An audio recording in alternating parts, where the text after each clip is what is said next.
Tollywood star hero Janasena అధినేత Andhra Pradesh deputy CM Pawan Kalyan గారు ప్రస్తుతం ప్రజా పరిపాలనతో దూసుకెళ్తున్న విషయం మనకందరికీ తెలిసిందే. 10 ఏళ్లుగా ఏపీ రాజకీయాల్లో మెల్లగా తన స్థానాన్ని పదివులు చేసుకోవడమే కాదు, ఈ ఎన్నికల్లో 21 సీట్లతో జనసేనని ఆంధ్రప్రదేశ్ ప్రభుత్వంలో కీలకంగా మార్చి ఆంధ్రప్రదేశ్ ముఖ్యమంత్రి తర్వాత స్థానాన్ని కైవసం చేసుకుని కార్యసాధకుడిగా మారిన జనసేన అధ్యక్షుడు పవన్ కళ్యాణ్ గారు సహనానికి ఓపికకి అందరూ ఫిదా అయిన విషయం తెలిసిందే. గత ఎన్నికల్లో ఓటమి చవి చూసినా ఎన్నికల్లో టీడీపీ బీజేపీతో కలిసి తాను నిలబెట్టిన అభ్యర్థులను గెలిపించుకున్న పవన్ కళ్యాణ్ గారు ఇప్పుడు ఆంధ్రప్రదేశ్ ప్రజల మనసులో ప్రత్యేక స్థానాన్ని సంపాదించుకున్న విషయం మనకందరికీ తెలిసిందే.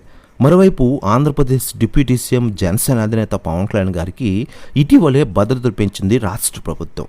పవన్ కళ్యాణ్ గారికి Y+ సెక్యూరిటీ కేటాయించారు. ఆయనకు Y+ సెక్యూరిటీతో పాటు ఎస్కాట్ బుల్లెట్ ప్రూఫ్ కారును కేటాయించింది ఆంధ్రప్రదేశ్ రాష్ట్ర ప్రభుత్వం.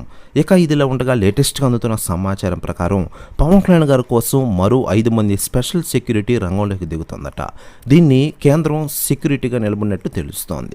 ప్రెస్ న్యూస్ కూడా తెగ వైరల్ అవుతోంది ఆంధ్రప్రదేశ్ రాష్ట్ర రాజకీయాల్లో. మరోవైపు 2029 ఎన్నికల్లో పవన్ కళ్యాణ్ గారు అత్యంత కీలకంగా మారేందుకు ఇప్పటి నుంచి బాటలు వేసుకుంటున్నారు. ఇక ఆయన శాఖల పనితీరు కూడా అలాగే ఉంది. ఆయా శాఖలపై పట్టు సాధిస్తున్నారు పవన్ కళ్యాణ్. అధికారులతో పరుగులు పెట్టిస్తున్నారు.